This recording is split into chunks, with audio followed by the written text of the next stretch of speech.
네, 여러분 안녕하세요. 예언 연구하는 방법 2과 창세기의 기초입니다. 기억절은 요한복음 1장 29절인데요. 우리 리얼교과토의 기억절을 함께 여러분 낭독하시고 시작하도록 하겠습니다. 시작. 이튿날 이튿날 요한이 요한이 예수께서 예수께서 자기에게 자기에게 나아오심을 보고 나오심을 보고 이르되 이르되 보라 세상 보라 죄를 지고 세상죄를 가는 지고 가는 하나님의 어린 하나님의 어린 양이로다. 양이로다. 네, 감사합니다. 그러니까 이게 저도 이렇게 전체 목록을 보면은 본격적으로 예언을 연구하지를 않아, 이 책이 보니까. 본격적으로 하지 않고 그 본격적으로 하기 전에 이것저것 점검하는 책이에요. 성 예언 연구의 어떤 접근법들을. 네, 그래서 오늘은 창세기 기초라는 제목으로 그 성경 예언 연구법에 대해서 한번 살펴볼 건데요. 어떤 것들인지 한번 살펴보겠습니다. 일요일입니다. 첫 번째 언급의 원칙. 네, 그래서 여러분 그 예습해 보셨죠? 그 교과책. 네? 뭐 되게 설명이 돼 있는데 결국 첫 번째 언급의 원칙이라는 게 뭡니까? 예언 해석에 있어서 이런 문제를 지금 다루는데 일요일에서 첫 번째 언급의 원칙이라는 게 뭐예요, 성경에서? 일반적으로 성경의 예언 연구에서 나타나는 그 원칙이 하나님께서 창세기에서 중요한 개념들을 처음 소개하셨고, 그리고 그 이후로 시간이 지나면서 이걸 점점 더 자세하게, 그리고 더 넓게, 점진적으로 그 의미를 좀 확장시켜 나가는 그런 원칙을 말한다고 되어 있습니다. 네, 또 다른 분, 또 다른 자기만의 언어로 이게 이거다 이렇게 설명하실 분.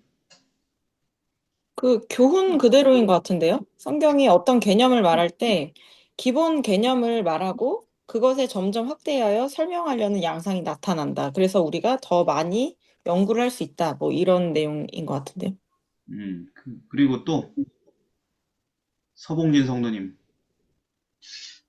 그, 첫 번째 말한 원칙, 창세기에 말한 그 내용을, 네, 다른 모든 성경이, 증명해 나간다라는 생각을 합니다. 예, 감사합니다. 네. 그러니까 이제 성경을 보면 이런 말들이 많잖아요. 뭐 하나의 말씀은 영원히 선다. 음. 나 여호와는 변혁하지 않는다. 음. 그리고 예수님은 어제나 오늘이나 영원토록 계속 동일하시다 이런 얘기들 많잖아요. 항상성, 일관성. 그죠? 음. 그러니까 그게 뭐예요? 그러니까 하나님의 말씀에는 옛나 지금 말씀이나 다 이렇게 모아봐도 뭐가 없다는 거, 모순이 없다는 얘기죠. 음. 네. 왜냐하면은 그게 영원하고 이랬다 저랬다 다른 말을 하지 않기 때문에. 네. 창세기 시작할 때는 이런 말 했지만 끝에 가서는 다르게 끝나고 이런 거 없어요. 그죠? 음. 모든 말씀이 영원하니까, 변하지 네. 않으니까. 음. 그래서 어쨌든 하나님이 한 번 선포한 말씀은 그게 원칙적으로 영원히 변하지 않는다는 얘기인 거죠, 말하자면. 네. 네.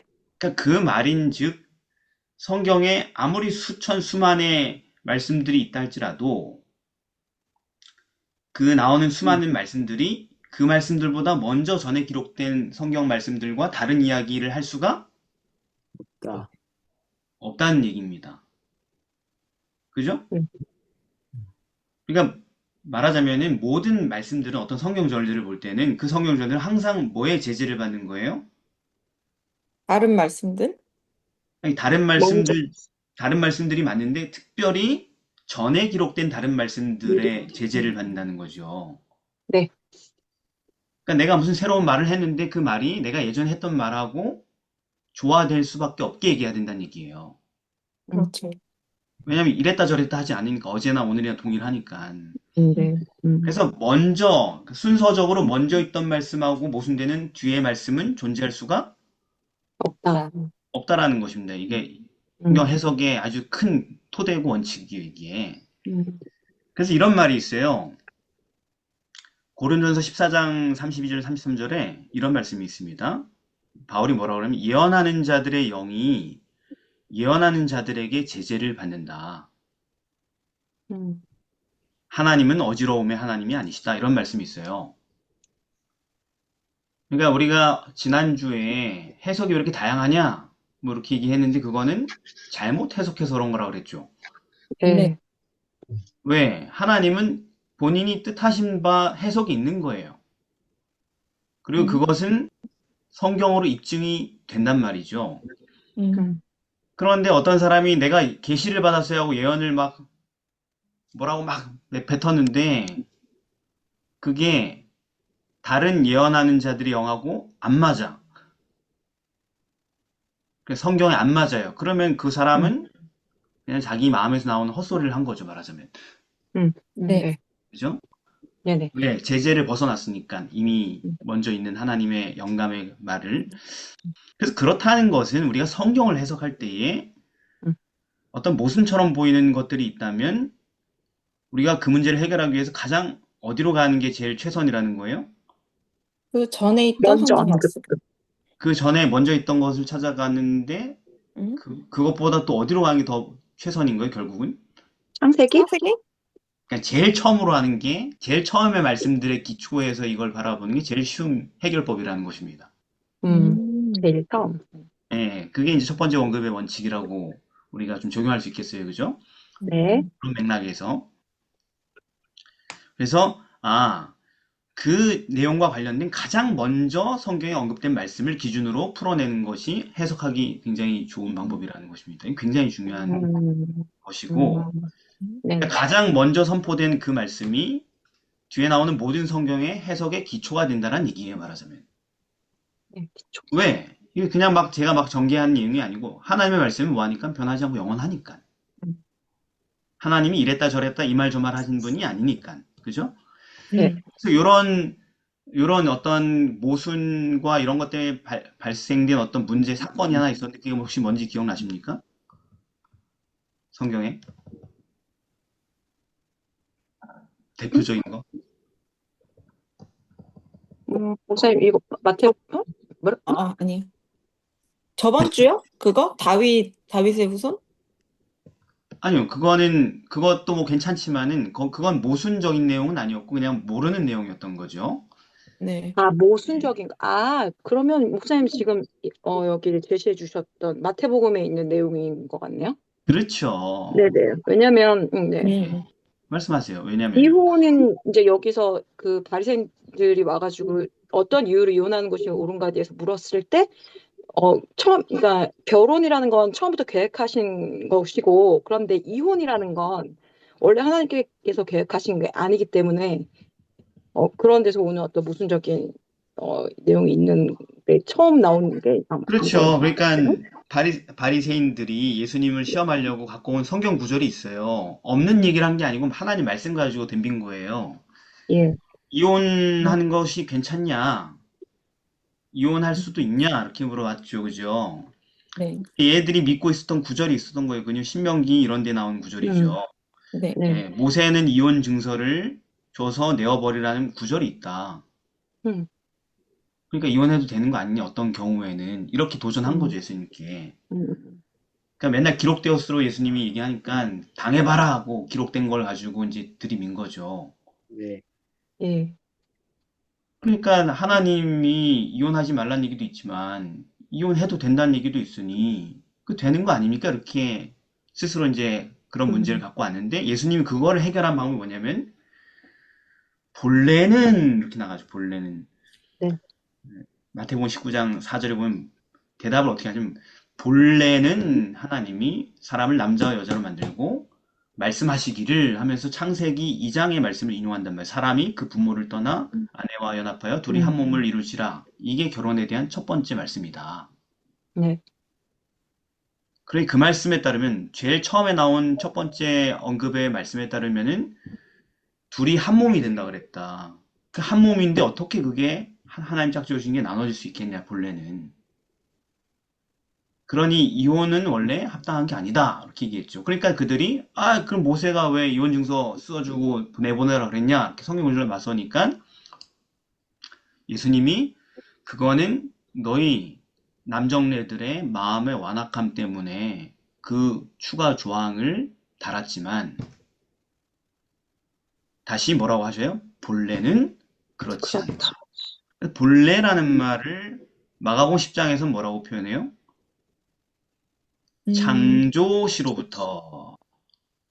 창조시로부터 제일 처음 창조 때에는 이렇게 얘기하죠. 그죠? 이해되셨어요? 무슨 말씀인지? 네. 아, 그러니까 그 모세가 이혼해도 된다라고 얘기한 구절을 그렇게, 아, 이혼해도 돼! 이렇게 해석하는 게 아니고 성경을 읽을 때, 네. 아, 원래는 성경상 원래 첫 언급의 원칙을 따르면은 이혼은 원래 불가한데, 음, 그걸 불가한 상태로 두려고 하니까 결혼 관계를 붙들고 폭행과 폭력과 이런 것들을 난무하고 막, 예? 또는 여자를 맘대로 지 멋대로 막 버리고 이런 음, 그런 권력을 아무렇게 행사하는 남자들 때문에 여자들의 인권을 보호하기 위해서 이 규정이 추가됐다 이런 얘기죠 말하자면. 네. 그렇지. 예. 그러니까 본래의 그 계명도 어기고 사람의 인생을 나락으로 떨어뜨리는 그 남정네들의 폭력으로부터 여자들 보호하기 위해 추가된 구절이다 이런 얘기입니다. 네.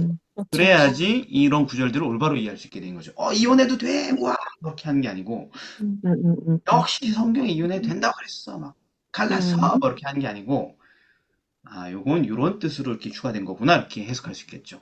자, 일단 뭐 네. 결혼 문제뿐만 아니라 우리가 흔히 맨날 투쟁하는 음식 문제도 마찬가지죠. 네.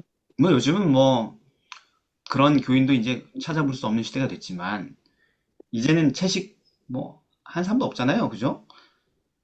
뭐 목사님들도 채식 안 하는 시대인데 그래도, 근데 그런데 이제 육식을 해도 돼요? 안 돼요? 안 돼요. 예? 네. 본래는 안 되게 되죠. 아, 그러니까 무슨 얘기냐면은 육식을 허락했어요. 그러니까 육식을 정지하지 않아요. 성경에서. 성경 전체를 봤을 때 육식을 정지하지 않아요. 그러니까 육식주의를 좋아하는 사람들은 봐라, 성경은 육식을 정지하지 않는다. 우리는 마음껏 고기를 즐겨도 된다. 이렇게 나가는 것을 막는 방법이 뭐라는 거예요? 창세기. 본래는 아, 교회 분위기 칙칙해. 맨날 풀떼기나 먹으니까 사람들이 말이야. 즐거움이 없어. 성도들도 함께 모여가지고 고기도 이렇게 산더미처럼 써놓고 바베큐 구이도 먹고 그러면 얼마나 행복하고 즐겁겠어. 막 이렇게 하면서 교회에서 이제 이런 말들과 문화가 횡행하는 시대가 됐잖아요, 말하자면. 네. 그리고 뭐 채식 좀 하면은 이제 죄인 취급받는 시대가 됐지 않습니까? 특수한 취급을 받는. 근데 저는 목사인데도 채식을 하는데도 좀 이상한 취급을 받는단 말이에요, 말하자면. 그래서 제가 이제 육식을 정지하려는 게 아니고, 네. 채식하는 사람들이 설 자리가 없게 되는 것은 그거는 성경을 잘못 해석한 거죠. 네. 예, 육식이 허용됐다고 해서 육식을 권장한 게 아니에요, 하나님께서. 그죠? 그쵸. 네. 그걸 어떻게 하냐? 창조 때 이야기를 살펴봐야 되는 거죠. 그죠? 네. 창세기 창조 시에 본래는 심해, 어떻게 했어요? 예. 심에는 채소, 뭐 씨가 진 열매. 열매 이런 것들을 인간의 양식으로 지정하셨다. 그걸 보면서 아, 우리가 허락된다 할지라도 채식을 추구하는 것은 이 당연한 거구나 이렇게 생각하는 것이 재림 성도의 바른 성서적 관점이겠죠. 그죠? 네. 또 고기 먹나 뭐라 하는 거 아니에요? 오해하지 마세요. 근데 고기 먹는 사람들이 채식하는 사람이 뭐라 하는 시대가 됐기 때문에 이런 얘기를 하는 것입니다. 예. 자, 그래서 이렇게 성경을 봐야 된다. 모든 면에서. 네. 그래서 우리가 성경 공부할 때 항상 창세기를 기본적으로 잘 연구하는 게 중요한 것입니다. 자, 그러니까 당연히 이런 어떤 해석의 법칙은 어디에도 적용된다는 거예요? 예언을 해석할 때도 동일하게 적용이 된다라는 것입니다. 네. 자, 예를 좀 들어보겠습니다. 요한계시록 우리가 그러니까 본격적으로 해석하는 거 없으니까 예시로 우리가 지금 보는 겁니다. 요한계시록에 보면은 요한계시록이 어떤 내용으로 시작됩니까? 일곱 교회에게 보내는 기별로 시작이 되잖아요. 그죠? 네. 네. 그리고 그 다음에 보면은 일곱 인을 떼고 그 다음에 일곱 나팔을 불고 이런 순서로 전개해야 되지 않습니까? 네. 근데 반복적으로 계속 뭐가 등장해? 숫자가 일곱 7. 일곱이 등장한단 말이에요. 네. 근데 이제 일곱 교회 이야기를 우리가 어떻게 해석해야 됩니까? 음, 이걸 왜, 뭐 어떻게 이걸 해석해야 되는 거예요? 음, 왜 일곱이야? 에베소 교회 이런 것만 있는 게 아니고 신약성경에 보면 여러 중요한 교회들 많고 고린도 교회도 있고 왜 근데 고린도 그, 교회, 갈라디아 교회 이런 거 다 빠졌냐 이거죠. 이게 이제 시간의 순서에 따라서 나오는 건데, 이 아, 그래요? 그러니까 시간대로 간 거는 아니기는 하지만, 예. 마치 우리가 창세기 때 7일이 하나님께서 정하신 완벽한 한 기간이었었기 전 기간. 때문에 약간 이 교회라는 개념도 처음 시작하는 교회부터 해서 마지막 시대의 교회까지, 그러니까 하나님의 나라가 다시 오시기 전까지의 모든 교회들을 그, 이렇게 통합해서 얘기하기 위해서 일곱이라는 숫자를 쓰는 것 같아요. 그 재림교회에서는 그렇게들 해석하시잖아요. 그죠? 네. 다른 교단들도 그렇게 해석할까요? 이 구절을? 그렇게 순서대로? 아니요, 그렇게 해석하진 않는 걸로 알고 있어요. 그냥 왜냐하면, 음, 왜냐하면 이 질문을 왜 하냐면은, 음. 당연하게 그렇게 해석하잖아요, 여러분. 계시록 할 때 일곱 교회, 뭐, 초대 교회고, 에베소 교회는, 마지막 교회는 라도교회고, 이렇게 해석하면 당연하게 하잖아요. 그죠? 네. 지구상에서 재림교인들만 그렇게 해요. 전 지구에 수많은 교단과 수많은 학자들이 있는데, 누구만 그렇게 해석한다고요? 재림교회. 재림교회만. 재림교회만 해석해요. 아무도 그렇게 해석하지 않아요. 그런 되게 어거지 해석이라고 생각해요. 모든 세상의 학자들과 위대한 영성가들이. 음. 예, 그렇게 생각하고, 그 사람은 공부를 안 해서 그렇게 하겠습니까? 그런 건 아닌데, 예. 이거를 그 일곱이라는 숫자를 받아들이는 데 있어서 다르게 받아들였기 때문이 아닐까요? 그러니까 마치 일곱이라는 것이 이제 완전수죠. 말하자면, 흔히 물어보면 뭐라 그래요? 완전수다. 이렇게 얘기하잖아요. 그죠? 그렇죠. 그래서 완전수라는 개념을 받아들여요. 그 사람들도 바보는 아니에요. 음. 근데 계시록 1장 11절을 그냥 단순하게만 봐도 이 계시록 전체가 네. 일곱 교회에 보내는 글이잖아요. 네. 그래서요? 네. 근데 왜 다른 해석을 하는 거죠? 제가 지금 반박하겠습니다, 사모님. 네? 그러니까요, 일곱 교회에게 보내는 기별이잖아요. 그럼 계시록이 우리를 위해서도 되는 거고, 다른 시대 사람들을 위해서 되는 거잖아요. 그죠? 음. 근데 왜 에베소 교회도 우리를 위한 기별이고, 두아디라 교회도 우리를 위한 교훈이 있는 얘기인데, 왜 그거를 시대별로 끊어놨냐고요, 그대들은. 이렇게 묻는 거죠, 그 사람들은. 자, 지금 여러분 저랑 공부했기 때문에 이렇게 자꾸 쉽게 넘어가지만, 네. 사실은 이거를 해결을 못 한대요. 우리 교회 학자들도. 이렇게 우리가 당연히 믿는 것을 해결을 못 하는데, 그거 언제 들었냐면, 제가 예전에 얘기한 적이 있었는지 모르겠지만, 되게 옛날에, 한 10년도 더 된 것 같아요. 목회자 협의회를 갔는데, 그때 그 목회자 협의회 하면서 뭐 성경 대회도 하고 그러거든요. 강사 초빙해가지고. 근데 신학과 교수님들이 와서 강의를 했는데, 단일 계시록을 했단 말이에요. 그 당시에. 음. 계시록을 맡은 한 교수님이, 강사님이, 처음 딱 쓰자마자 목회자들 몇백 명, 동조 앞에 목회자들 몇백 명 놓고 굉장히 도전적으로, 도발적으로 강의를 시작했어요. 이 질문이었어요. 왜 일곱 교회가 그렇게 시대별로 해석해야 됩니까? 그거 입증할 수 있습니까? 여기 목사님들 그거 할 수 있습니까? 이렇게 막 도발적으로 했어요. 성경적 근거를 댈 수 있습니까? 막 이렇게 얘기했어요. 그래서 제가 되게 그 신선했단 말이에요. 그 시작이. 와, 오, 멋지다. 막 무슨 막 이렇게. 그렇지. 입증이 돼야지 하면서 막. 그래서 막 그러는데 도대체 어떻게 가르쳐 주려나 한번 봤는데 그걸 입증 안 하고 계속 도발 엄청 오래 했어요. 그러니까 그 교수님은 미국에 있는 신학 교수들하고도 다 통화하고 하니까 본인이 뭐라 그러냐면은 우리 교단 재림교단의 최고의 학자들 이름을 거론하면서 현존하는 뭐 존 폴링 교수도 이거 모른다 그랬습니다. 스테파노비치도 모른다 그랬습니다. 뭐 이렇게 막 얘기를 하는 거예요. 모른다고 했다고. 내가 다 물어봤는데 모르겠다 그랬다고. 남들 이렇게 아무도 해석하지 않는다고 저명학자들은. 근데 왜 여러분만 그렇게 해석하냐고. 대답할 수 있냐고. 그러니까 다들 조용해지더라고요. 그래서 그때 제가 이제 연차가 얼마 안 돼가지고, 이번에 되게 좋은데? 하면서, 강의가 신선한데? 하면서 제가 막 그때부터, 오케이, 기다리세요. 제가 이거를 이 기간이 끝나기 전에 입증해가지고 가져올 거예요. 하면서 막, 숙제를 가진 것처럼 막 가가지고 공부하고 막 그랬단 말이에요. 숙소에 가가지고. 그러면서 제 나름대로 답을 찾았어요. 그 며칠 새에. 정리를 했어요. 그리고 나서 강의를 듣는데 그 문제를 이제 거론 안 하고 계속 다른 진도를 나가시는 거예요. 끝날 때까지. 그리고 마지막 날, 최종 마지막 강의 날에도 그 얘기를 안 하시더라고요. 근데 이제 뭐가 있었냐면은 궁금한 거 있으면은 서면으로 쪽지로 해가지고 다 질문을 달라 이런 게 있었어요. 음, 그래서 제가 마지막에 얘기를 안 하고 넘어갈 건 분인 것 같아가지고 음, 내가 지금 공부해온 게 맞는지 맞춰보려고 나는 이제 막 준비하고 있었는데 전혀 그 얘기 안 하고 넘어갈 것 같은 분이래 가지고 제가 그걸 쪽지를 써가지고 이렇게 앞으로 단상으로 올렸단 말이에요. 음. 그게 맞는지 정답 맞추기 해보려고. 예. 그래서 뭐라고 썼냐면 그래서 첫날 얘기하신 그 일곱 교회가 왜 일곱 시대로 해석돼야 되는지에 대한 답은 무엇입니까? 성서적으로 한번 설명해 보십시오. 이렇게 딱 제가 바로 반문을 했단 말이에요.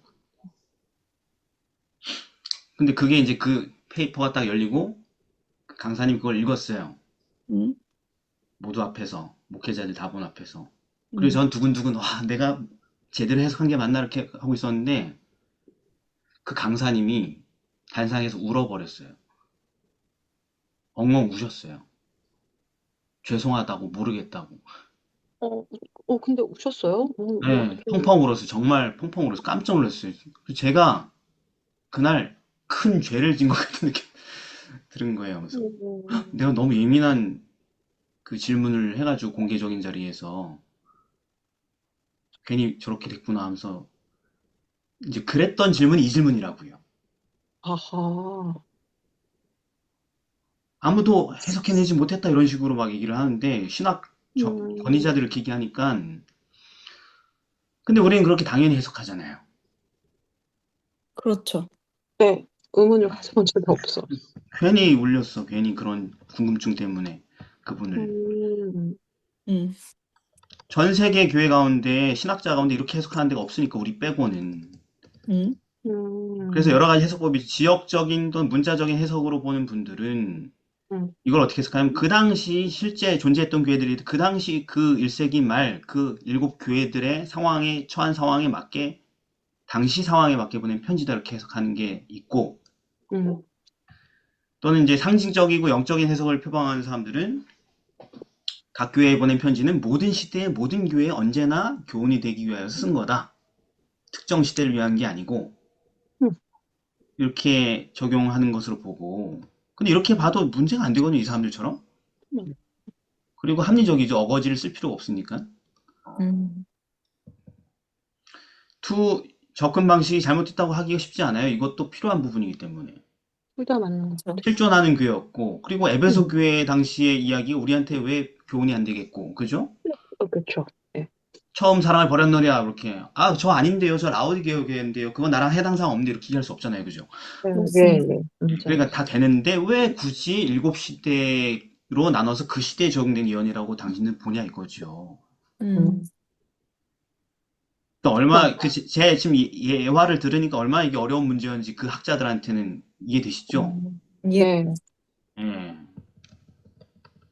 목사님, 그러면은, 네. 그렇다면 그 사람들의 말에 의하면 그럼 일곱이란 숫자의 의미는 없다는 뜻도 될 수 있네, 그러면? 아니요, 여덟 있죠.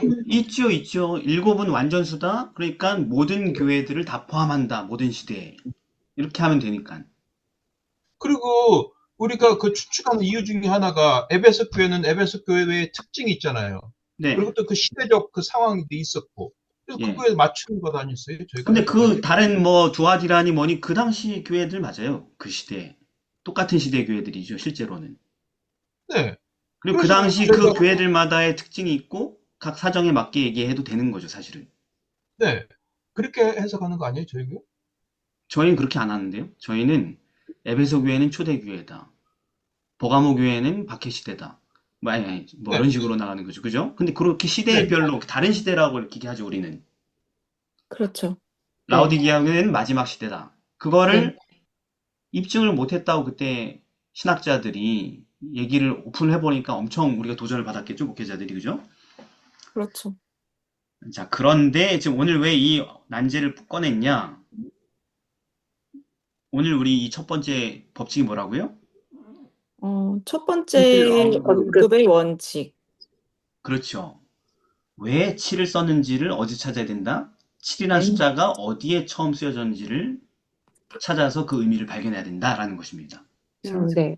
근데 아까 우리 이다혜 성도가 단순하게 얘기했지만은 그게 어디에 먼저 쓰여졌다? 성경을 보니까 창세기. 창세기. 창조. 창세기의 창조 주간에 쓰여지는 숫자가 7이었던 거죠. 네. 그죠? 네. 그래서 첫 번째 언급이 거기 있구나. 그리고 이제 요한계시록 다른 문맥도 좀 살펴보면은 요한계시록 첫 번째 언급이 뭐예요? 1장 1절이겠죠. 네. 네. 근데 1장 1절이 요한계시록 모든 22장까지 다 지배하는 거야. 아, 네. 근데 거기 뭐라 쓰면 이것은 전부 다 예수 그리스도의 계시다. 근데 그 내용은 반드시 뭐하다? 속히 일어날 속히 일. 될 일. 속히 될 일이다. 예언이다. 음. 미래의 예언이다. 음. 계시록은 미래의 예언에 관한 이야기다. 근데 언제까지? 3절에 보니까 때가 가깝다. 그러니까 예수님이 재림 때까지, 예수님이 나라가 임하는 그 때까지의 예언을 내가 준비한 거다. 처음 초장부터 얘기를 하죠. 그죠? 네. 그러니까 그 당시 얘기도 아니고, 그 당시만의 얘기도 아니고, 네. 그냥 모든 시대에 언제 어디서 적용되려고 한 얘기도 아니고, 예언이라고요. 음. 그 당시로부터 예수님 나라가 올 때까지의 모든 시대를 예언한 것이다라고 전제를 해놨죠. 그죠? 네. 네. 예, 그러면서 일곱 교회가 나온단 말이죠. 그리고 일곱 인이 나오고 일곱 나팔이 계속 나온단 말이죠. 예. 그러니까 이미 전제 조건은 처음 언급의 원칙은 두 개나 벌써 적용되는 거죠. 그죠? 네. 그래서 하나님이 지으시던 일이 일곱째 날이 이를 때 여기 7이 처음 나왔어. 네. 일곱째 날이 무슨 날이냐면 모든 일이 완료된 날이에요. 그죠? 네. 시작해가 하나님이 시작을 해서 끝을 본 거예요. 시작과 끝까지를 7이라고 하는 것이죠. 말하자면. 그래서 네. 창조 이야기 최초로 언급된 7은 하나님께서 그분의 어떤 특정 사업을 시작하시고 완성하기까지의 연속적인 시간을 의미하는 거지요. 첫째 날, 둘째 날, 셋째 날 이렇게 나가듯이. 그죠? 네. 그러므로 일곱 교회란 표현은 요한 당시 계시를 받던 요한 당시 초기 교회부터 시작하여서 예수님이 재림하시는 마지막 때까지 교회의 전 시대의 교회를 일곱 시대로 대표해서 나누고 그 각 시대의 교회를 의미한다 이렇게 해석할 수 있다는 것입니다. 창세기에 근거해서. 네. 이게 해결법이라는 것이죠. 그 당시 그 목사님이 착안하지 못했을지 아니면 이걸 보고도 뭐가 와닿지 않았을지 모르겠지만은 근거가 이거라는 것입니다. 성서적 근거가. 첫 번째 언급의 원칙에 의해서 그렇게 해석된다는 것입니다. 예. 아이고, 그래서 어려운 문제가 해결된 거예요. 그 원칙 때문에. 그죠? 네. 이렇게 설명하면 어느 교단, 어느 교파 성도라 할지라도, 그렇구나 하고 이해할 수 있는 근거가 되겠죠. 그죠? 네. 좋을 예. 것 같습니다. 근데 엘렌 화이트도 그렇게 보고 그렇게 해석했어요. 사도행전에 보면 일곱 교회 이름들은 그리스도교 시대의 각기 다른 시기에 교회를 상징한다. 일곱이라는 수는 완전함을 가리키며 기별들이 세상 끝날까지 전파되리라는 사실을 상징한다. 그리고 상징들은 세상 역사의 각기 다른 시대의 교회의 상태를 나타낸다. 이렇게 해석한 거죠. 그래서 일곱이라는 숫자에 근거해서 그렇죠? 자, 그래서 이게 아까 이제 사례로 얘기하자면 그거 벌써 한 10년쯤 됐겠지만은 수십 년 동안 하루 몇 시간씩 계시록만 보는 학자들도 이해를 못 하잖아요. 이런 문제를 해결을 못 했다 그러잖아요. 그죠? 기준이 더 엄격해서 그럴 수도 있겠지만은 우리보다 납득하는데. 그런데 이게 우리 같은 사람들도 할 수 있다 없다?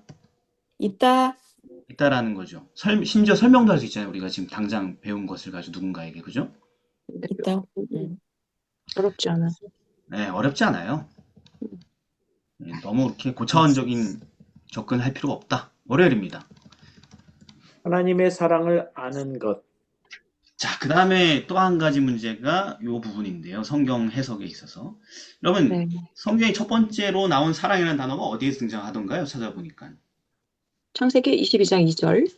예. 여호와께서 가라사대 내 아들 내 사랑하는 독자 이삭을 데리고 모리아 땅으로 가서 내가 내게 지시하는 한 산 거기서 그를 번제로 드리라. 네, 감사합니다. 그러니까 사랑이라는 단어가 어디서 나오는지 우리가 아무 생각이 없었는데 이번 챕터 때문에 이제 알게 되지 않습니까? 그죠?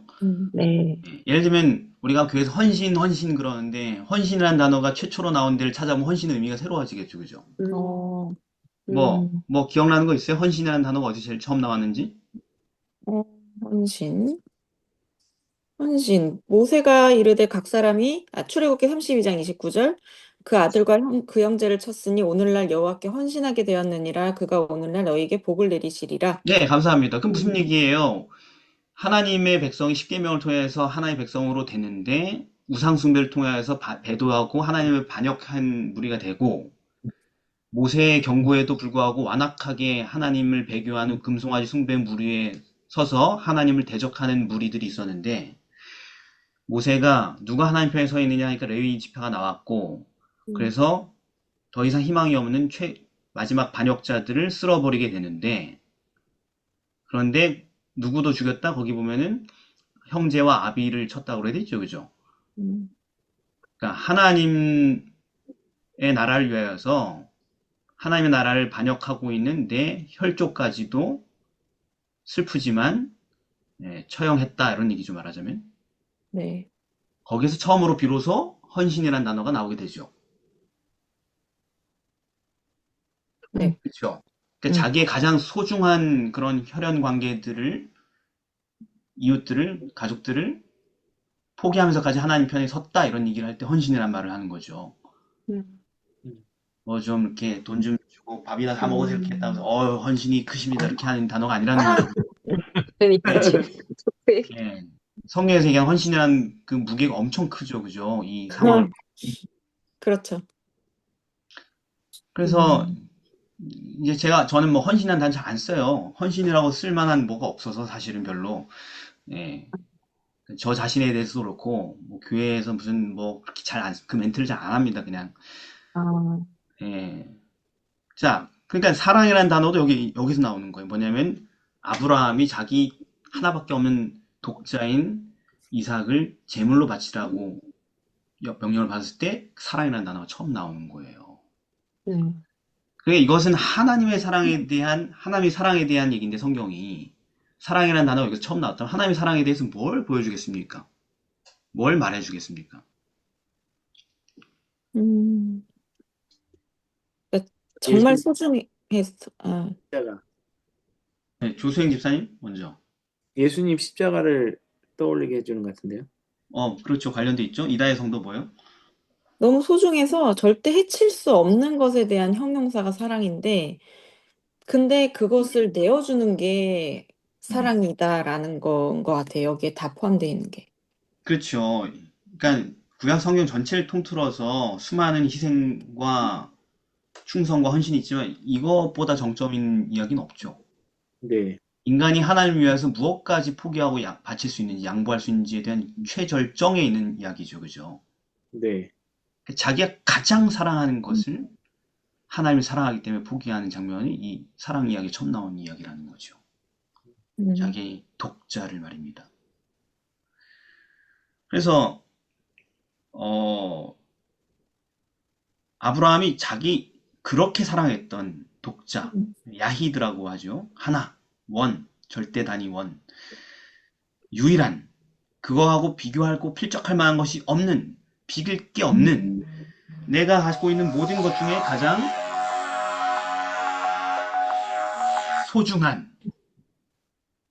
소중한, 그 무엇과도 바꿀 수 없는, 그게 독자란 단어의 의미예요. 그렇게 가장 사랑한 나의 모든 것을 그걸 하나님께 제물로 바친 이야기인 것입니다. 그리고 그 이야기가 바로 이제 앞으로 계속 지배적으로 성경에 등장할 우리를 위해서 자기의 가장 소중한 독생자를 주신 아버지의 사랑을 설명해 주는 것이죠. 네. 하나님이 세상을 이렇게 사랑했다. 얼만큼? 자기 독생자를 주실 만큼. 그래서 성경에 흐른다. 하나님이 사랑한다라는 개념은 이런 사랑이구나. 우리는 뭐 되게 중요한 것도 아니고 죄도 안 내려놓잖아요. 우리가 사랑하는 찌질한 죄 하나도 안 내려놓잖아요. 너무 사랑해서, 그죠? 맞아요. 진짜 중요한 건 더 안 내려놓겠지만,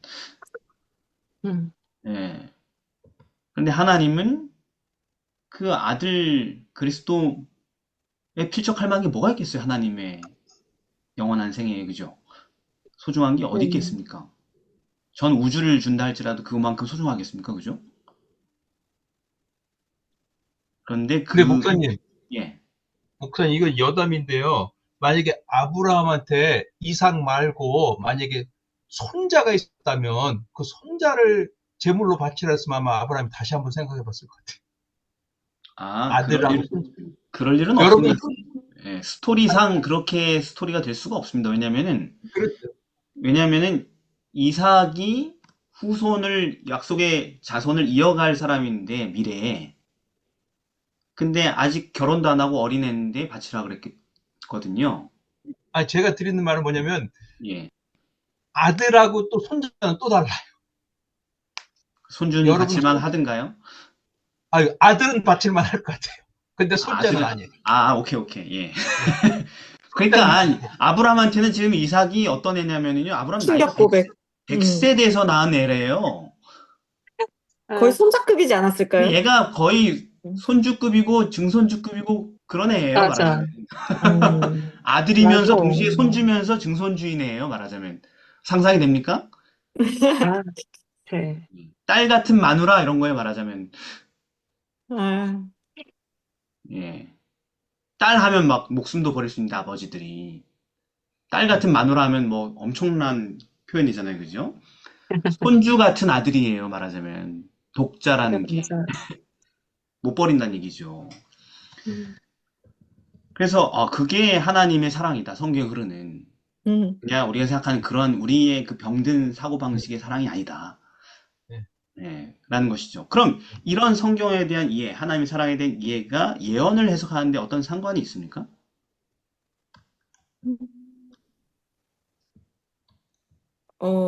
이제 계시록에 또 보면은 사랑이라는 말이 되게 많이 나오는데, 네, 예를 들어 이제 처음에 그 이 예언의 말씀을 읽고 듣고 기록하고 이렇게 해라. 아예 시작하면서부터 그렇게 이야기를 하면서 네, 어, 막 내가 사랑하는 자를 징계하며 책망하노니 열심을 내어 회개하라. 뭐 너는 처음 사랑을 버렸다. 네, 책망한다. 이렇게 네, 막 얘기를 하신 게 막 2장, 3장 내용이니까 음, 사실은 이 예언을 연구하는 것이 하나님의 사랑을 아는 것이기 때문에 하나님을 사랑하는 어떤 지혜 있는 사람들은 깨달을 수 있는 게 그게 예언이다라고 이렇게 해석할 수 있지 않을까? 그래요. 그 성경 구절을 보면은 요한일서에서 이렇게 얘기하죠. 사랑하는 자마다 하나님께로서 나서 하나님을 안다. 사랑하는 자가 하나님을 알 수 있다. 하나님을 알아야지 예언도 해석할 수 있을 거 아니에요. 네, 네. 그리고 사랑하지 않는 자는 하나님을 알지 못해요. 못한대요. 뭐가 안 된다는 거예요? 예언 해석이 안 된다는 겁니다. 제대로. 관련이 있어 없어요? 관련 있어요. 저 예. 근데 어떤 사랑이냐? 하나님의 사랑은 뭐냐? 자기 독생자를 세상에 내어주신 것이다. 바로 이렇게 딱 설명하지 않습니까? 요한일서에서. 4장 7절 9절. 그러니까 성경의 모든 구절들이 다 해석이 필요한 글들인데 그게 전부 다 하나님의 사랑을 알 때만 성경 구절을 올바로 이해한다는 거죠. 네, 예언도 하나님의 말씀의 일부이기 때문에 당연히 그 법칙이 적용된다는 거예요. 그리고 우리가 다니엘 12장 10절에도 그렇게 써 있잖아요. 공부를 많이 하는 사람이 깨닫는다 이렇게 표현하지 않고 공부를 많이 한다는 얘기도 있지만 그 다음에 뭐라고 써 있어요?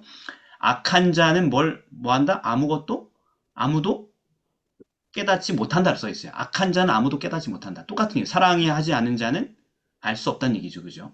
네, 근데 다니엘서 얘기하는 깨닫나 깨닫지 못한다 예언이잖아요. 예언. 네. 오직 지혜 있는 자가 깨닫는다. 근데 이 지혜 있는 자가 뭐예요? 하나님을 사랑하는 자가. 하나님의 사랑을 아는 자가 깨닫는다는 얘기죠. 그러니까 하나님의 사랑에 대한 올바른 이해가 있는 사람이 예언도 풀 수 있다. 올바르게. 라는 것입니다. 성경을 그렇게 풀듯이 말입니다. 네, 그러니까 예를 들면은 제가 예수님 믿은 게 대학생 때 믿었잖아요. 제가 대학교 들어와서 나중에 믿었지 않습니까? 네, 그 얘기는 제가 여러 번 했잖아요. 그럼 네, 그때까지 대학교 들어올 때까지는 예수님 안 믿는 그냥 세상 사람이었던 거지 않습니까? 네, 예? 그런데 그 사랑을 몰랐던 고등학교 3학년 당시에 집에 성경책이 꽂혀 있어가지고 생각이 많아가지고 책은 많이 읽을 때였으니까 성경이 도대체 무슨 내용이야 하면서 결론부만 읽어보자 하고 뭘 읽었겠어요 제가? 계시록? 계시록을 쫙 읽었단 말이에요. 처음으로 고3 때 혼자 하숙방에서. 그 결과 어떤 일이 일어났겠어요? 1장부터 22장까지 쫙 통독했는데 어떤 일이 일어났겠습니까? 아무것도 이해가 안 되지 아무 않았을까요? 일도 안 일어났겠죠. 아니요. 뭔가 사건이 터졌어요. 큰 사건이 있었어요. 지금으로 생각하면 도저히 할 수 없는 일을 했어요. 다 읽고 나서 성경을 벽에다가 집어 던졌어요. 계시록을 읽고 나서 성경을 화가 나가지고 집어 던졌어요. 와, 힘껏 아주 모욕적으로. 네. 그러니까 그 하나님을 아주 멸시하면서 이딴 신 뭐 이러면서 막 이렇게 하면서 이게 뭐야? 던져버렸어요. 네. 뭐 이렇게 이기적이고 잔인한 신이 다 있어? 이렇게 하면서 던져버렸어요. 계시록.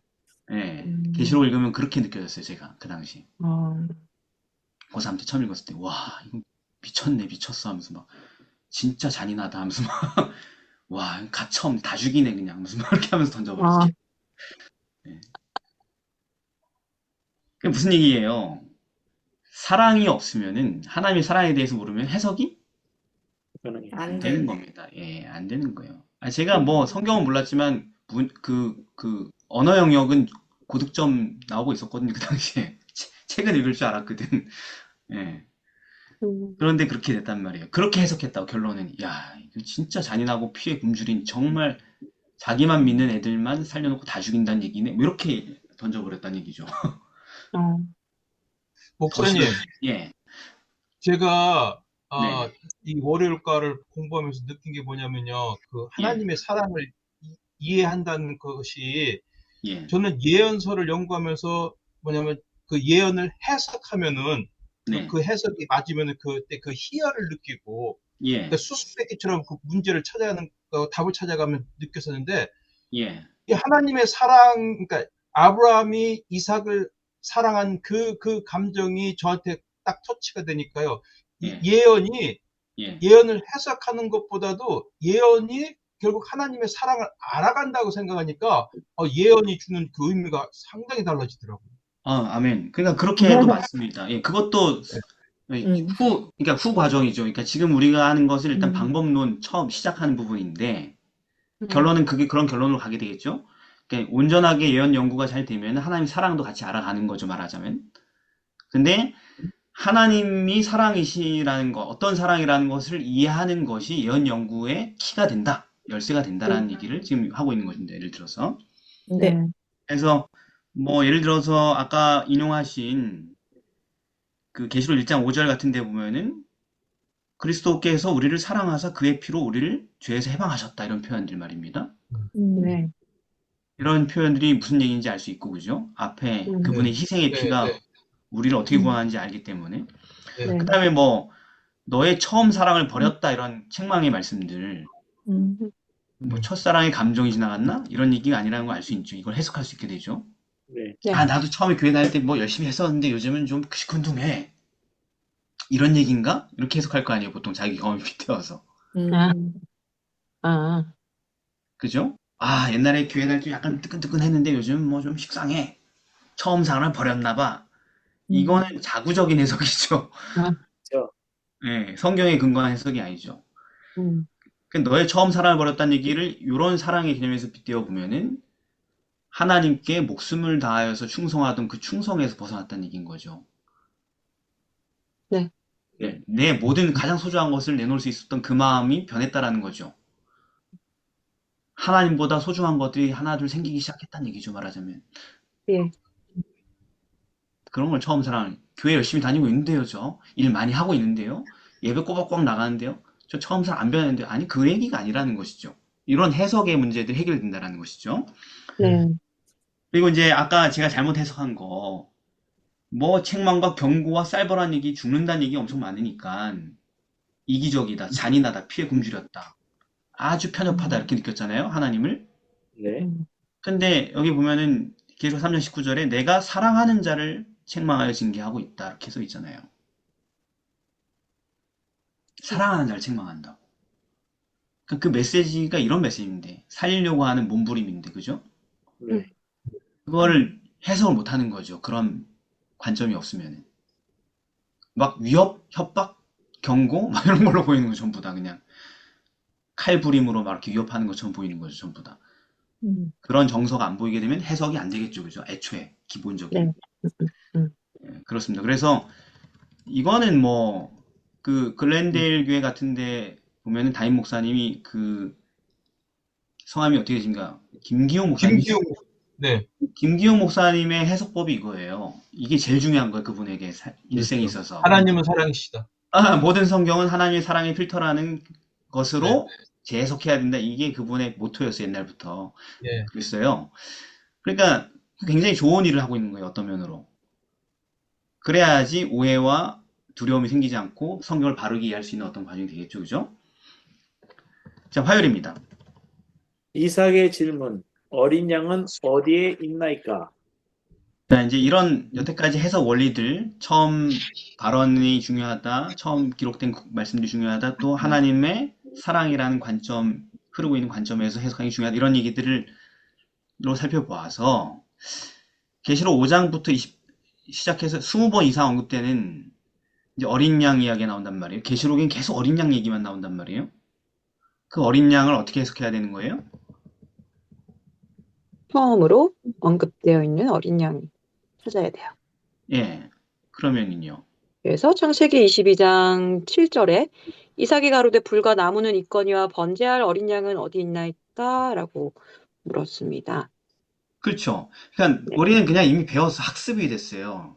여기 죽임당하신 어린 양 예수님 그냥 아, 왠지 그렇게 설명하는 것에 대한 중간 과정 없이 그냥 예, 막연하게 어린 양 얘기는 또 익숙하고 다 많이 들어봤으니까.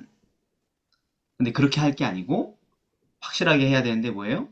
어린 양이 처음에 어디서 나왔지 하고 찾아보면 된다라는 거죠. 네. 예, 어린 양이 너무 많거든. 성경에. 네. 그걸 다 찾을 수가 없어요. 그죠? 어린 양 치면 몇백 개 나올 거 아니에요? 네. 네. 그러지 말고 제일 처음에 걸 찾아가 보니 또 아까 번제할 어린 양, 이삭 이야기. 거기 또 나간단 말이에요. 번제할 양은 어디 있습니까? 어린 양은? 아들아, 번제할 어린 양은 누가 준비하신다? 하나님이 자기가 친히 준비하신다. 여기 처음 나온단 말이에요. 최초로 언급됐죠. 네. 그러니, 이 어린 양이 뭐지? 하나님이 직접 준비하시는 어린 양 이야기가 뭐지? 물론 거기서는 양이 한 마리가 잡혀가지고 제물로 드리죠. 네. 근데 이게 무슨 의미지? 그리고 다시 뭐 하는 거예요? 우리가 지난번에 배운 거 슈트 하는 거, 슈트. 찾아봐요. 예, 두루 살펴봐야 되는 거죠. 이 어린 양이 어떻게 되는지. 네. 보면은 출애굽기에 가서 또 나와요. 언제? 6월절에서 말입니다. 어린 양이 6월절 희생양으로 채택되는 얘기가 나오죠. 21절에 보니까. 12장 21절. 그리고 또 이제 쭉 보니까 이사야의 예언에 가보니까 이사야 53장에 가보니까 메시아 예언, 고난받는 메시아 예언에 보니까 누가 나와요? 어린 양이 또 나오죠. 예. 아, 그리스도에 대한 예언인데 그 그리스도가 도수장으로 끌려가는 어린 양이구나. 어린 양이 예수님이구나. 이렇게 되는 거죠. 네. 네, 성경절로 설명이 충분히 되는 거지. 아무것도 모르는 사람한테도, 그죠? 네. 그리고 결정적으로 나도 그렇게 해석했는데 누구도 그렇게 해석하냐면 신약 성경에 영감받은 사람들도 다 그렇게 해석한다. 요한이 뭐라 그래요? 예수님 보고? 보라, 세상 죄를 지고 가는 하나님의 어린 양이로다. 예수님이 하나님의 어린 양이구나. 지금까지 계속 나왔던 그 세상 대신 죽는 어린 양이구나. 세상 죄를 지고 죽으시는 거구나. 6월절 양이시구나. 베드로전서 1장 18절 20절에 보면은 너희가 그 죄에서 구속된 것은 망멸된 행실에서 구속된 것은 오직 점 없고 흠 없는 어린 양 같은 그리스도의 보배로운 피로 된 것이다. 그러니까 내가 죄를 끊을 수가 없어. 내가 별짓을 다 해도 죄를 끊을 수가 없어. 그런데 그 당시 사람들은 죄를 끊었어. 죄에서 해방이 됐어.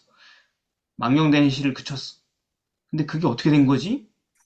뭐 심상교육을 하고 무슨 자기 암시를 많이 걸어도 된 게 아니고 성경을 천독하면 되는 게 아니고 뭐로 됐다? 흠없고 점없는 어린 양 같은 그리스도의 피로 됐다. 이렇게 얘기하지 않습니까? 네. 그리고 고린도서 5장 7절 바울이 뭐라고요? 베드로처럼 우리의 유월절 양 곧 그리스도께서 희생이 되셨느니라. 이렇게 얘기하니까 지금 계시록에서 주구장창 계속 나오고 있는 어린 양, 음.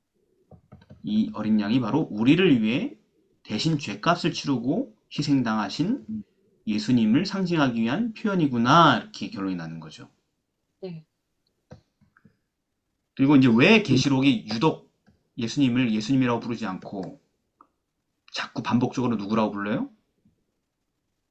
어린 양. 어린 양이라고 표현하고 있는지도 좀 이해가 되지 않겠습니까? 왜 계시록은 계속 어린 양이라고 그래요, 예수님을?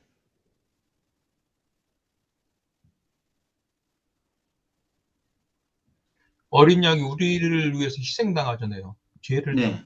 예. 죄만 그러니까 무슨 죽음을 얘기냐? 당하죠. 그렇죠. 그러니까 예수님의 수많은 역할들이 있는데 예수님을 상징할 게 얼마나 많아요. 그죠? 유다 지파의 사자도 되고 뭐 다 되는데 하나님의 말씀이라는 표현도 있고 계시록에 여러 가지 표현이 나와요. 그런데 왜 어린 양이라는 표현이 이렇게 계속 반복적으로 처음부터 끝까지 계속 일관되게 계시록을 관통하면서 그 표현이 반복되고 있냐? 그건 강조하기 위함이잖아요. 예수님의 여러 가지 호칭들 가운데 그게 계속 반복된다라는 것은 네. 예수님 뭐 전능하신 알파 오메가고 전능하신 하나님이고 뭐 다 되지만 다 맞는 얘기고 다 중요한 얘기지만 네. 요한계시록은 예수님에 대해서 가장 강조하고 싶은 것은 그분의 희생만이 우리의 구원이라는 그 불가능한 업적을 이루는 유일한 길이라는 구원의 진리를 계시록이 계속 강조하려고 그런 표현을 쓰고 있구나 네. 라고 얘기하는 것이죠. 그래서 어린 양이 처음 나와서 하는 게 뭐예요? 아무도 전 우주에 아무도 뗄 수 없는 인류의 구속과 관련된 굉장히 중요한 비밀인 일곱 인을 뗄 자가 없을 때 음. 죽임당하신 어린 양만이 그 일곱 인을 뗄 수 있는 자격이 있어가지고 떼면서 계시록의 모든 비밀들이 쫙 펼쳐나가게 되죠. 그죠? 네. 네. 그 역사가. 그래서 계시록이 갑자기 계시록이 와서 여태까지 사람들이 몰랐던 새로운 구원의 길을 제시하는 책이 아니에요.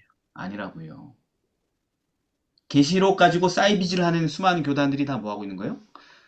계시록은 여러분들이 모르는 새로운 구원의 특별한 기식과 길이 있습니다. 이거 얘기하고 구원팔이 하고 있는 거잖아요. 그렇죠. 그런데 계시록은 그런 얘기 하려고 하는 게 아니라는 것입니다. 색다른 얘기를 하는 게 아니고 창세로부터 죽임당하신 어린 양을 높이려고 하는 것입니다. 구원의 유일한 길로서. 자, 이제 그러면 그런 이제 맥락에서 한 가지만 좀 질문해 보겠습니다, 여러분. 예언 해석 실습. 요한계시록 13장 11절. 내가 봄에 또 다른 짐승이 땅에서 올라오니 새끼 양같이 두 뿔이 있고 용처럼 말하더라. 이 구절 아시죠? 네. 뭐 결과적으로 여러분 미국이라고 또 학습이 돼 미국이요. 있으니까 미국이라 할 텐데 그럼 여기 새끼 양같이 두 뿔이 있는 거에서 새끼 양같이를 좀 해석해 볼까요? 근데 여기에서 새끼양 가치는 어린 양과 똑같은 말인데, 그러니까. 똑같은 말인데, 그냥 좀, 뭐가? 우리 조상이 좀 감정 섞어서 썼다. 악당들 얘기하는 거니까. 그렇지. 그래서 그 진의를 해석하라는 얘기예요. 그럼 어린 양 같은 두 뿔이잖아요, 그죠? 음. 어린 양 같다고 표현했는데 악당한테 왜 어린 양 같다고 얘기했어요, 그럼? 왜냐면, 이 어린 양처럼, 뭔가 우리의 그리스도 또는 이제 제대로 된 종교 집단처럼 보이는 모습으로 나타났는데 그게 아니었다라는 얘기를 하려고 하는 거 아니에요? 그냥 그렇게 해석하는 거라는 것이죠, 그죠? 음. 새끼 양 같은 두 뿔하면은 자꾸 우리는 도표를 생각한단 말이에요. 새끼 양 같은 두 뿔은 이렇게 조그만 뿔일까? 좀 긴 뿔일까? 이러면서 말입니다. 앙증맞은 뿔을 얘기하는 건가? 이렇게 하면서 이미지를 떠올리면 안 된다라는 얘기죠. 음. 네, 어린 양 같은, 그죠? 어린 양 같은. 즉, 그리스도를 닮아 보이는, 뭐 이런 뜻이죠, 그죠? 네. 하지만 실제로는 속에서 튀어나오는 건 용이 튀어나오는 마귀 같은 존재네요, 그죠? 네. 아유, 요즘 미국 하는 거 보면 생긴 것도 새끼 양 같지도 않아. 생긴 것도 마귀 같아, 요즘 보면은. 아무튼, 참. 그냥 진짜 패권 국가로서의 할 짓을 다 하죠. 예. 마치 옛날에 세계 최강국들이 약한 국가들한테 한 것처럼. 자, 그래서 뭐 그렇습니다. 그렇게 해석하는 겁니다. 네. 수열입니다. 죽음의 문제. 자, 계시록에 보면은 죽음에 대한 얘기 굉장히 많이 나오죠. 네. 그죠? 네. 계시록에 보면은 죽음에 대한 문제가 되게 많은데 이런 죽음에 대한 다양한 표현들에 대해서 우리가 어떻게 이해해야 될까라는 것입니다. 계시록에 뭐 첫째 사망, 둘째 사망 이런 표현들 막 나오지 않습니까? 이런 표현들을 우리가 어떻게 이해해야 되는가, 해석해야 되는가. 이제 이것도 실습의 문제죠. 어떻게 보면은. 음. 그냥 그대로 이해하면 되는 거 아니에요? 그럼 설명해봐. 네. 나는 이제부터 교회를 다닌 적이 없는 김영춘 씨고 이다혜 성도는 이제 쉽게 나한테 설명해 주는 거고. 창세기로 가야죠. 창세기로. 뭐 이다혜 성도가 한번 해보게 좀 아, 들어봅시다. 그러면요. 창세기로 가야 돼요? 계시록에 있는 거 그럼. 그대로 이해하면 되는 줄 알았는데. 아니, 이다혜 성도 방식대로 해보세요. 제가 김영춘 씨라고 하고.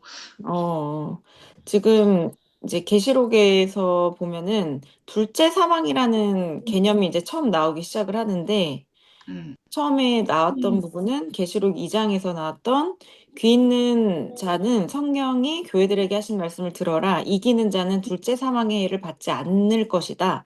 라고 이야기를 하고 계시록 20장에서는 더 자세하게 이제 둘째 사망과 첫째 사망의 차이에 대해서 이제 설명을 하는데 요약을 하면은 첫째 죽음은 그냥 누구나 죽는, 그러니까 첫째 부활하는 사람들의 일부의 사람들이 이제 첫째 죽음만 하는 것이고 네. 그런데 둘째 사망이 있다. 그러니까 부활 후에도 또 죽는 사람이 있는데 이 사람들은 이제 본인들의 행위에 따라서 악한 행위들 때문에 심판을 받아서 구원받지 못하는 사람들이다.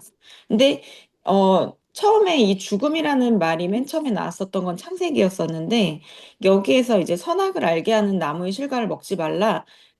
이제 이거를 먹는 날에는 정령 죽으리라 하신 이 말씀은 이 말씀을 듣고 선악과를 먹었음에도 불구하고 이 사람들이 바로 죽지 않았었단 말이에요.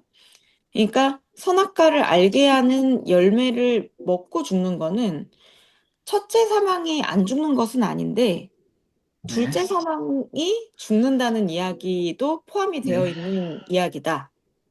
라는 것이죠. 이제 어려워지는, 무슨 얘기인지 모르겠는데. 무슨, 뭐라고요? 그게 뭐, 첫째, 뭐, 어째요? 그래서 첫째 사망은 처음에 사람이 죽고 그 다음에 부활을 하는 과정이 있고 그 이후에도 또 죽는 사람들이 있다는 얘기인데 네. 창세기에 있었던 내용은 첫째 사망과 둘째 사망을 다 아우르는 내용이었는데 근데 이때 첫째 아울. 네. 갑자기 언어 영역이 아우른다고 다 포함이 돼 있다고요. 자, 여기까지 그러니까 하겠습니다. 오케이. 여기까지 하겠습니다. 예. 음. 좀 어렵죠, 그죠? 또 갑자기 설명하려니까, 그죠? 너무 음. 많이 알아가지고 그런 거예요. 너무 많이 알아서 쉽게 설명하기가 쉽지 않잖아요, 그죠? 음. 그래서 이제 근데 다혜 성도의 말이 맞아요. 그러니까 무조건 창세기로 갈 필요도 없어요. 어떻게 보면 죽음에 대한 얘기가 너무 많다 보니까 설명할 게 되게 많아요, 계시록 안에서, 그죠? 네. 그렇습니다. 근데 어쨌든 계시록은 최종 심판을 뭐라고 표현했어? 어쨌든 사망이라고 표현했어. 둘째든 셋째든 뭐 다섯째든 어쨌든 결국은 뭐예요? 사망. 사망이라는 거죠. 죽음의 문제에 대해서 음. 우리는 죽으면은 귀신이 돼가지고 뭐 천국 가고 지옥 간다라는 게 보편적인 정서라면, 네, 계시록은 끝은 결국 뭐라고 얘기해요? 사망이라고 얘기한다는 거. 이런 것들부터 찝어야겠죠, 그죠?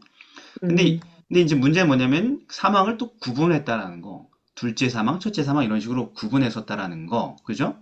네. 그리고 이제 보면은 그럼 구원받은 사람은 뭘 받나 했더니 뭐 천국에서 영원히 사는 거 이렇게 할 줄 알았는데 표현을 뭐라 그래요? 첫째 부활이라 그래. 상급이 뭐라고? 부활이라고 얘기한다고요. 벌은 사망이고 상급은 부활이라는 표현을 썼다라는 거. 그게 중요한 거죠, 그죠? 예. 네.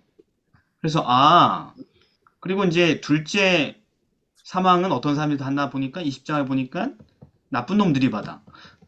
네. 예, 악인들이 받아. 그런데 악인들이 어떻게 받지? 죽었는데? 보니까 또 부활을 해. 첫째 부활이랑 다른 부활이니까 무슨 부활이야, 이건 또? 둘째 부활. 둘째 부활이야. 계시록에 하니까 이렇게 죽음이 되게 종류도 다양하고, 부활도 다양하고, 막 그런 걸 이제 보게 되는 거죠. 그러니까 처음 성경을 이걸 연구한 사람 되게 헷갈리겠죠. 이게 뭔 말이야 도대체. 그렇죠. 특별히 영혼 불멸설에 노출되어 있는 개신교인들은 더 헷갈리겠죠. 네. 그렇죠. 왜 사망이라 표현했지? 이런 식으로. 음. 그리고 이제 결론은 뭐냐, 나중에. 둘째 사망이 불못이라고 했으니까, 아, 요게 내가 여태까지 배운 지옥에서 뜨겁게 고통당하는 거구나, 이렇게 생각했는데, 그게 맞아요, 아니에요? 아니에요. 예, 왜 아니에요? 뭐, 불못이라는데. 보통 사람들이 알고 있는 개념은 거기서 영원히 타는 걸로 알고 있잖아요. 예. 근데 그게 아니라 둘째 사망은 영원한 죽음을 얘기를 하는 거잖아요. 아니, 저한테 물으면 안 되죠. 저는 김영춘 씨니까. 네. 10절에 보면은 20장 10절에 보면은 유황 못에 던지우는데 불못에 던지우는데 거기는 세세토록 밤낮 괴로움을 받으리라는 사조까지 달려있거든. 그럼 그렇게 이해할 수도 있잖아요, 그 사람은. 그렇죠. 아, 세세토록 고문 당하네. 여기 영원토록 고문 당하네. 음. 불못에 빠지면은, 아, 그걸 둘째 사망으로 표현하는 건 우리가 믿고 있던 지옥을 둘째 사망으로 표현하고 이렇게 해석할 수도 있잖아요, 그 사람은. 그럴 수도 있는데, 어. 뭐지? 사망과 음부도 불못에 던지우니 이것은 둘째 사망, 곧 불못이라. 그러니까 결국은 이 모든 것이 싹 다 없어지는 게 둘째 사망이라고 이야기를 한 거니까. 아, 그러니까 내가 죽어서 끝나야 되는데 죽지 못하고 사망이 없어졌으니까 더 이상 아, 죽을 수가 없어서 불못에서 영원히 타는 거구나. 이해됐습니다. 이렇게 해석하겠네. 노노. 아이고, 이렇게 물어보실 거였구나. 기다려봐요. 또 찾아야 돼. 그러나, 되게 쉽게 그냥 어, 너무 시간 많이 걸리실까 봐. 그냥 끝에 가보면 나오지. 결론을 보면 되지. 21장 3절 4절 보면 이제 결론이잖아요. 다 끝나고 나서, 그죠? 네. 4절에 보면은 다시 뭐가 없대요? 사망이 사망. 없고, 아, 그러니까 내가 고통당하는 거지. 이렇게 얘기했는데 거기 또 뭐가 없어요. 뒤에 보니까. 없어. 사망이 사망이나 적이 없다. 끝났어. 불에 뜨거운 건 있겠지, 그래도. 그렇습니다. 아니죠. 이거 아니죠. 다 없어. 아픈 것이 다시 있지 않다 돼 있잖아. 아픈 것이. 네. 그래서 여기서 이제 깨지죠. 그죠? 여태까지 잘못 네. 알고 있었던 것은. 아, 다 죽고 없어지는구나. 그리고 그쵸. 영원히 사는구나. 지옥도 없고 고문당한 장소도 없구나. 끝났구나. 네. 그죠? 그래서 사망이 네. 맞구나. 이렇게 알 수 있겠죠. 그죠? 그래서 이제 그런 것들을 보면은, 아, 이건 우리가 죽어서 천국 가고 지옥 가고 이런 게 아니고, 정말 사람은 죽으면 죽는 거고, 살면 사는 거고, 죽으면 죽는 거고, 부활하면 부활하는 거고, 이런 구성을 죽음에 대해서 익히게 하고 있구나, 계시록이. 이미 계시록만 가지고도 어느 정도 알 수 있죠. 그죠?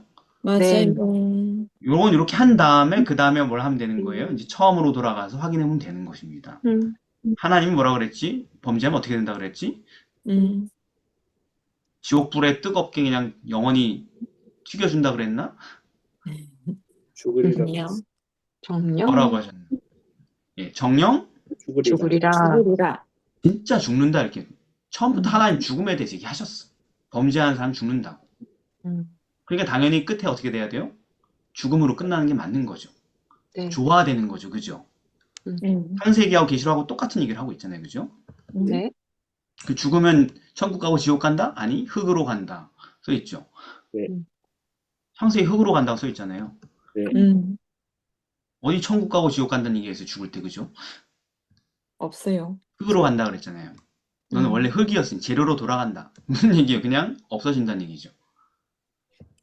그죠? 네. 그래서 죄의 결과가 처음부터 창세기가 영원한 고통이 아니라 죽어서 무존재로 돌아가는 거라고 처음부터 설명하셨네. 그래서 계시록이 이렇게 되는 거구나. 이렇게 확인한다는 것이죠. 네. 그럼 최종적인 구원은 뭐다? 죽어서 천국 가는 게 아니고 영원히 어떻게 가는 거예요? 살아서. 네, 부활하여서 산몸으로 가는 세계가 하나님 나라구나. 그래서 보면은 그 에녹이 어떻게 돼요?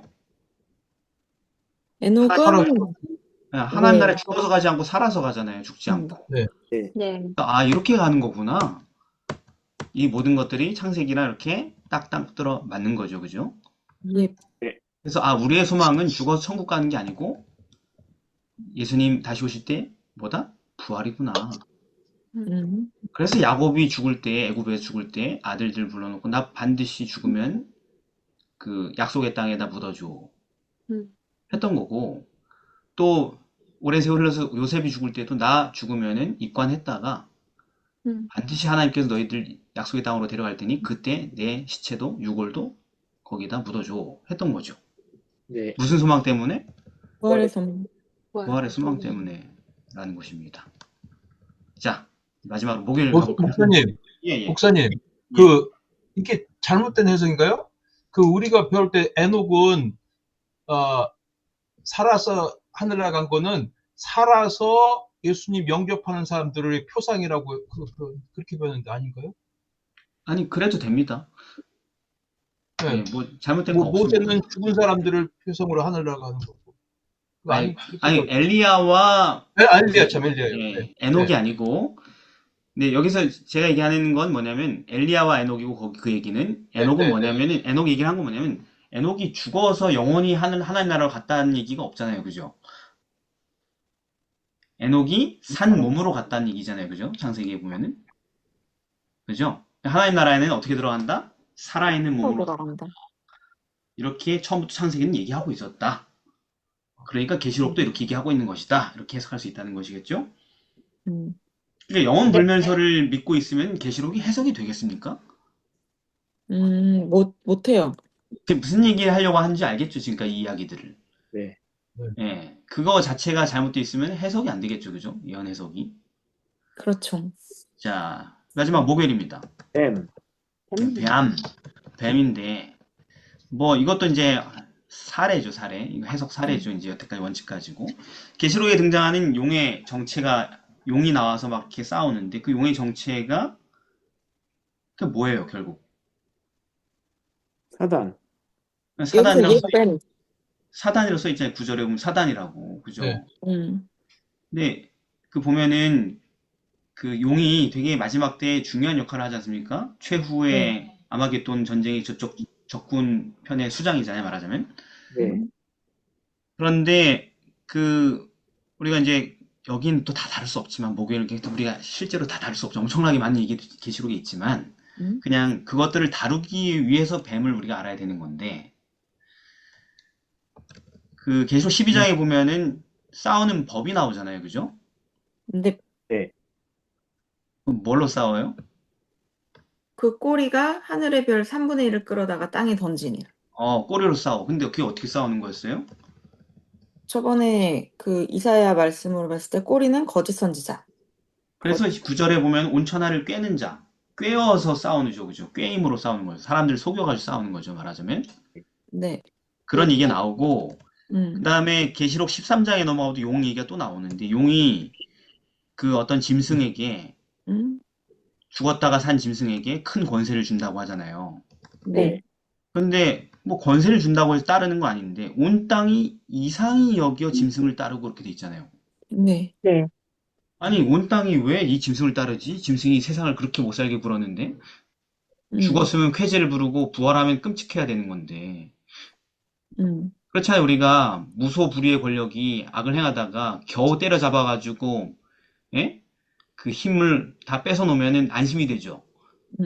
근데 그 권세가 다시 복권돼가지고 최강의 힘으로 다시 돌아온다고 생각하면 사람들이 스트레스 받아요. 그냥 그런가 보다 해요. 스트레스 받죠. 맞지만 그런데 그렇게 되면 따르겠어요? 안 따르겠어요?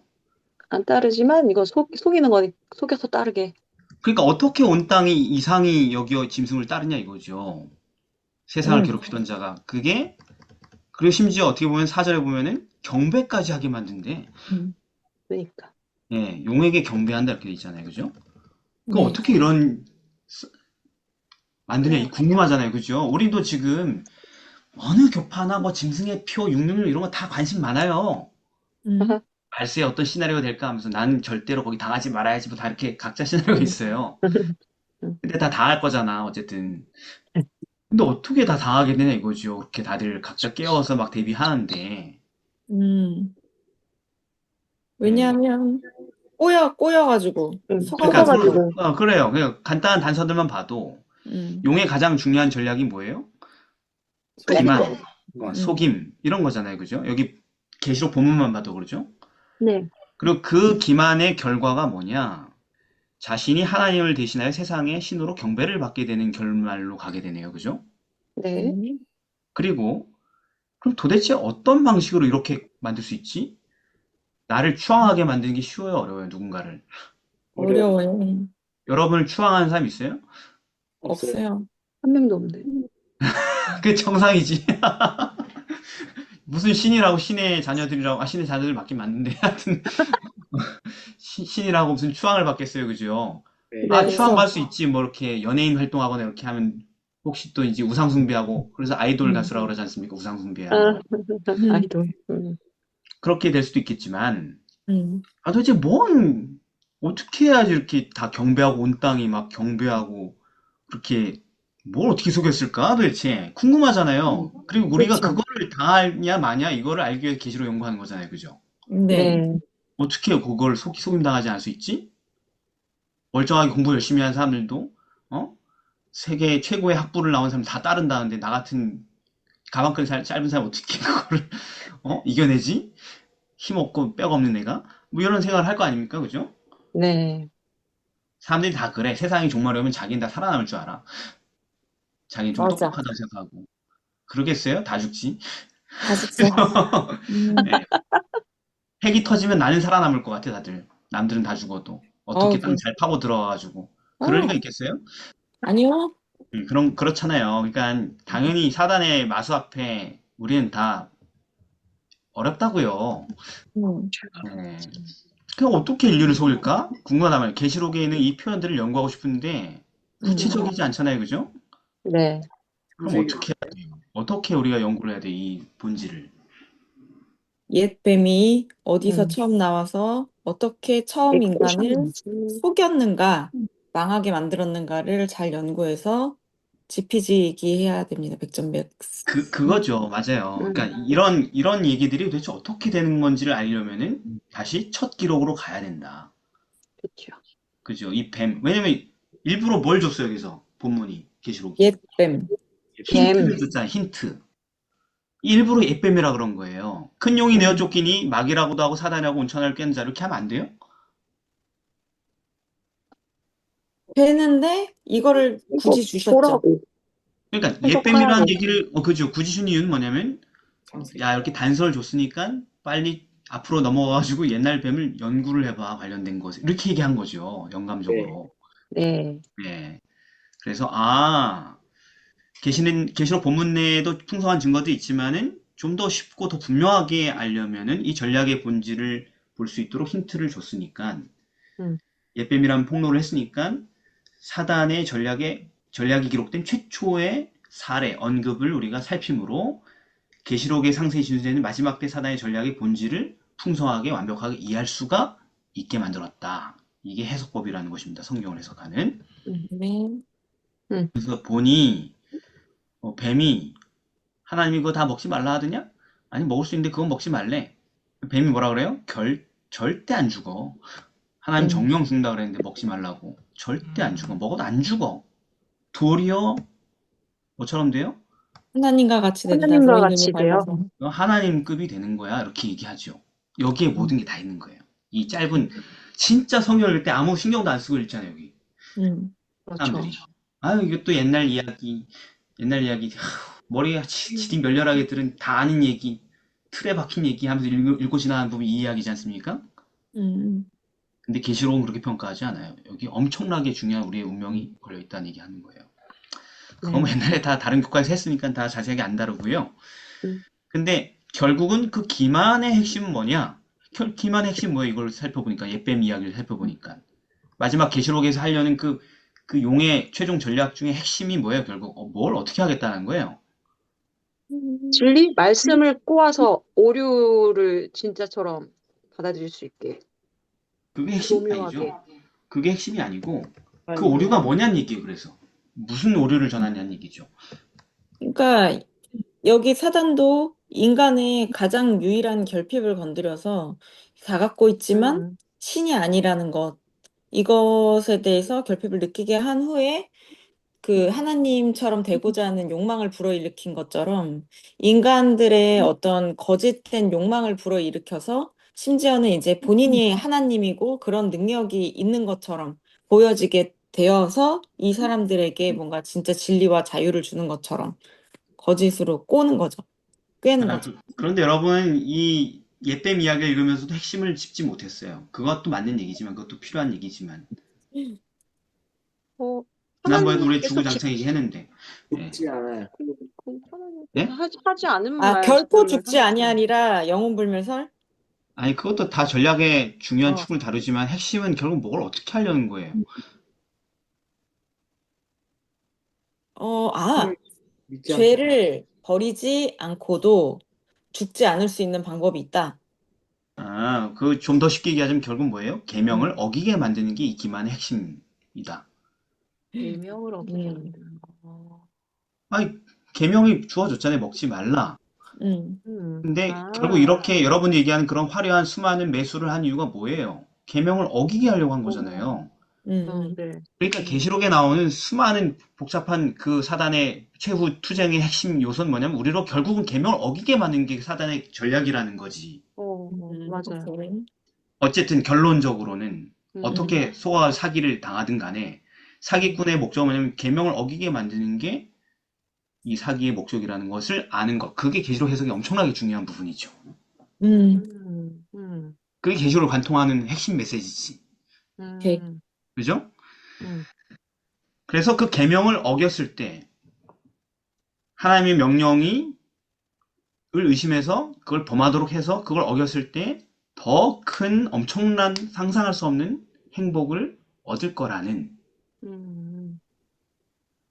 그런 속임을 통해서 어기게 만든다는 것이죠. 즉, 네가 하나님의 자리에 있는 것처럼 느끼게 만들어 주겠어. 이거죠, 그죠? 네. 그래서 속아서 그의 뜻대로 범죄를 하게 되면 아담과 하와처럼 결국 그게 내가 하나님이 되는 게 아니고 사단을 하나님으로 경배하게 되는 일이 되는 것이고 동참하게 되는 것이죠. 그 세력에. 왜? 하나님은 계명을 순종하라는 법을 갖고 있고 사단은 자기가 신이 되어서 계명을 어기자라는 법을 제정했거든. 어느 법을 따르느냐가 어느 신을 예배하고 섬기느냐를 결정짓는 어떤 함정 같은 거죠, 말하자면. 네. 그래서 이렇게 되는 것이다. 그렇게 얘기하면은 지금까지 계시록을 지멋대로 해석하고 난 바코드를 절대로 머리에 찍지 않을 거야.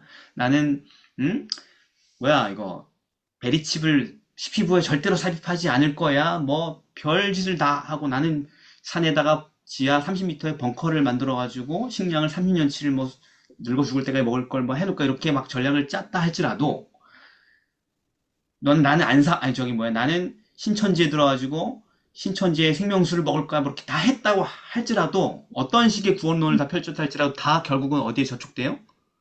계명을 어기게 만든다는 거죠. 그래서 다 당하는 거예요, 전부 다. 다 멸망당하는 거예요, 기만당해서. 얼마나 쉬워, 계명 어기는 건데, 늘 하던 건데. 그죠? 엄청 쉽죠? 다 죽는 거죠, 그러니까. 이게 사단의 기만이다. 라는 것이죠. 이렇게 해석하면은 이제 그 복잡한 내용들을 다 풀어나갈 수 있는 엄청난 툴들을 우리가 갖게 된다라는 것입니다. 자, 그래서 오늘 우리가 이제 많은 시간을 연구를 했는데요. 이렇게 우리가 원칙들이 있다. 예언을 해석할 수 있는 성경을 해석하는 원칙들이 결국 예언을 해석하는 원칙들이 된다. 그래서 항상 이런 대원칙들을 가지고 우리가 아주 복잡하고 정교한 예언들도 하나님의 성령의 가르침을 의지하여서 풀어낼 수가 있다라고 믿게 되길 바랍니다. 아멘. 시간 많지 않습니다. 기도하겠습니다. 사랑의 아버지 하나님, 참 이 하나님의 예언은 학위나 지성으로 할 수 있는 것이 아니라 하나님의 말씀에 대한 철저한 신뢰, 그리고 하나님의 도우심에 대한 믿음, 그리고 하나님께 주시는 법칙에 대한 순종으로만 우리가 해나갈 수 있는 것임을 오늘 교과를 통하여서 알게 되었습니다. 주님의 사랑을 알게 하여 주옵시고 주님께서 창세기부터 기록하신 귀한 말씀들을 다 소중하게 살피게 하여 주셔서 우리가 살펴봐야 될 마지막 예언들을 하나님의 은혜로 다 풀어내고 하나님의 뜻대로 우리가 필요한 복들을 누리게 하여 주시옵소서. 예수님의 이름으로 기도드립니다. 아멘. 아멘.